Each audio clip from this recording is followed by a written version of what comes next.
नमस्कार बंधुरा केमन आछो तोमरा सबाई। आजकेर डेस्टिनेशन ब्लग कोथाय होते चलेছে তোমরা ভিডিওটি শেষ পর্যন্ত দেখতে থাকো। আই থিঙ্ক আমরা হাওড়া থেকে বেরিয়ে পড়লাম। আজকের ডেস্টিনেশন ব্লগ কলকাতার বুকে অতি প্রাচীন একটি জনপ্রিয় মন্দির। তো বিড়লা মন্দির কিভাবে যাব আমরা, এই মন্দিরটি কখন খোলা থাকে, কিভাবে আসবে এই মন্দিরে, সমস্ত তথ্য জানাবে এই ভিডিওতে। তোমরা যদি হাওড়া থেকে আসতে চাও, হাওড়া থেকে 45 বা 45A বাস ধরে আসতে পারো, বা তোমরা যদি শিয়ালদা থেকে আসতে চাও শিয়ালদা থেকে অটো করে আসতে পারো এই মন্দিরে।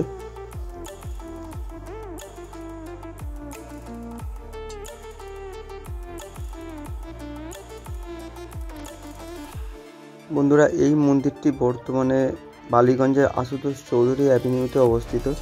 এই মন্দিরে প্রবেশ করতে গেলে কোনো প্রবেশ মূল্য লাগে না, মানে ফ্রি এন্ট্রি তোমরা বলতে পারো। মন্দির খোলার সময় সকাল 5টা থেকে 11টা পর্যন্ত এবং বিকেল 4:30 থেকে 9টা পর্যন্ত সকল দর্শনার্থীদের জন্য এই মন্দিরের দরজা খোলা থাকে। এই মন্দিরের ভেতরে রয়েছে রাধাকৃষ্ণের অসম্ভব সুন্দর একটি মূর্তি, আরও রয়েছে শিব দুর্গার একটি মূর্তি।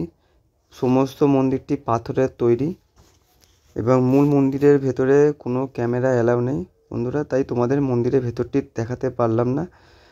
তো মন্দিরের বাইরেটি সমস্ত দেখে দিই তোমাদেরকে।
1970 সালে বিশিষ্ট শিল্পপতি বিড়লা পরিবারের দ্বারা এই মন্দিরের নির্মাণ কার্য শুরু হয় এবং 26 বছর পর 1999 সালে 21শে ফেব্রুয়ারি স্বামী চিদানন্দজি মহারাজের দ্বারা এই মন্দিরের প্রাণ প্রতিষ্ঠা হয়।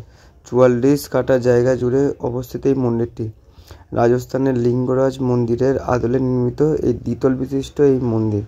বর্তমানে এটি বিড়লা মন্দির নামে পরিচিত।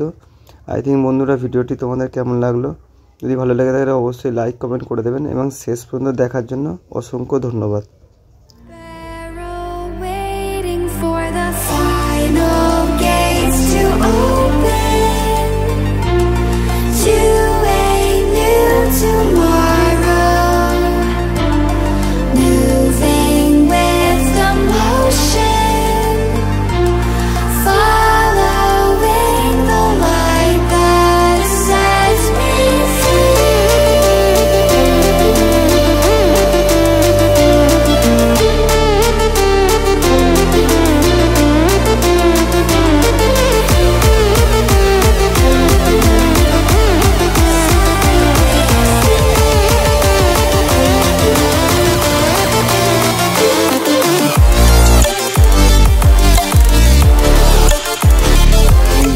ডেস্টিনেশন ব্লগ বিড়লা মন্দির কলকাতা আপনাদের কেমন লাগলো, যদি ভিডিওটি ভালো লাগে থাকে অবশ্যই লাইক কমেন্ট শেয়ার করে দেবেন বন্ধুদের সঙ্গে।